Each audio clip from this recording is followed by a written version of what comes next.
find all alpha in 0 to 360 that satisfy sine alpha minus cosine alpha equals 1 over the square root of 2.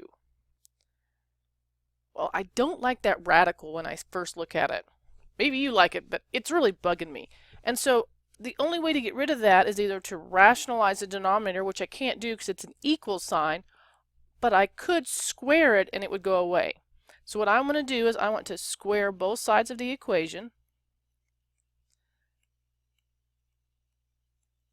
And then on the right-hand side, I get 1 over the square root of 2 squared, which is the same thing as what? Well, it's the same thing as just 1/2.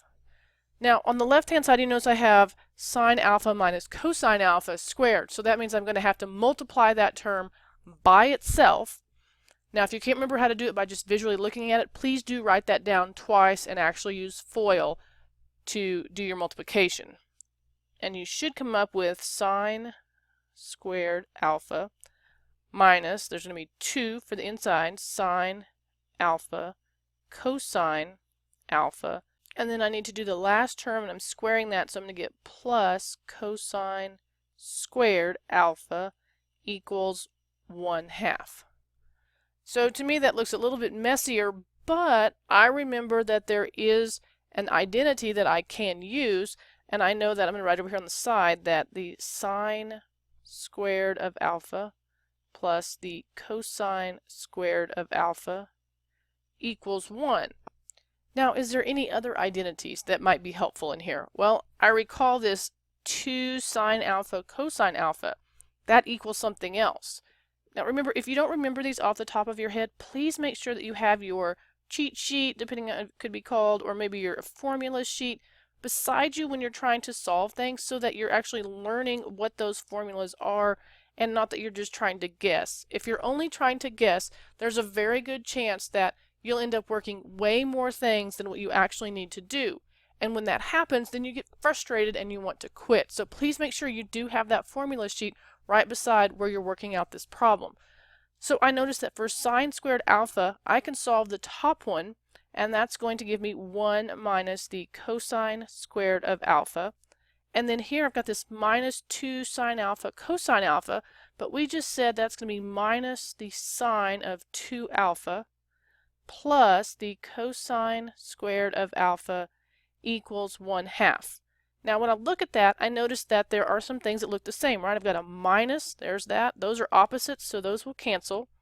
And what happens? Well, this goes down to 1 minus the sine of 2 alpha equals 1/2. Wow, that looks so much prettier, right? So what do I need to do? Well, I need to get that sine of 2 alpha all by itself. So I'm going to add it to the other side, and I'm going to subtract 1/2. So I'm going to get 1/2 equals sine 2 alpha. So now that I have this, how am I going to solve it? Well, remember when we looked at the inverse sine before, we had that the inverse sine of 1/2 equals what? Well, you either have that memorized or you use the unit circle, and we are on degrees, so this is going to equal to 30 degrees or 150 degrees. Well, how in the heck is that going to help me? Well, remember, it's in relation to, and this was what's really important, we have 2 alpha in this problem. So I'm going to come up over here a little bit on the right, and that means that 2 alpha will equal to, the first one we said it could be 30. Now, for what is the period? Well, it's over 360 degrees, so it's going to be k times 360. Or I can have that 2 alpha equals 150 plus, now this hasn't changed, so k times 360. And what I need to do is I'm going to solve each one of those for alpha. So I'm going to get alpha equals 15 plus k times 360. Or I'm going to get alpha equals 75 plus k times 180. And I notice here's a mistake I made on the left.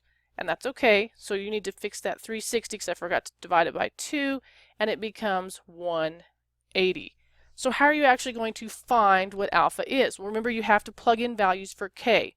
And I'm going to have k equal 0 and k equal 1 for each one, because remember, those are the most simplistic to do first, and we're all about making things simple.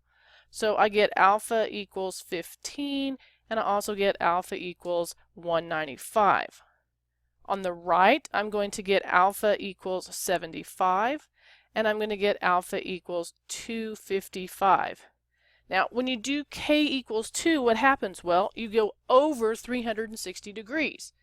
And since you go over 360 degrees, you know what? Well, that can't be a possibility. But now I have a problem. I need to do what? I need to verify which ones of these are actually going to make my equation true. So what we're going to do now is when you come back, or as this video continues, you're going to notice that the screen is blank, and we're going to actually check our answers in the original equation. So as I said, there's a nice big clean slate here. I did leave our values down here at the bottom so that we can plug those in and you can see where I'm getting those from. So I'm going to do it for each one of my alpha values. So I'm going to have the sine of 15 minus the cosine of 15 equals 1 over the square root of 2. And when I actually do that on the calculator, I'm going to get negative 0.707, and on the right I get 0.707. Well, those aren't the same, right? Because one's negative and one's positive. So that gets a big X next to it. I'm going to do it again for each one of the other values. So what I want you to do is I want you to try those, come back, and check your answer. So remember, you want to actually pause the video so that you can verify your calculations. You should have got that 2 of them work and that 2 of them do not work. So your actual solution set is only the ones that have the pink check marks next to them. So you're going to have 75 degrees and 195 degrees.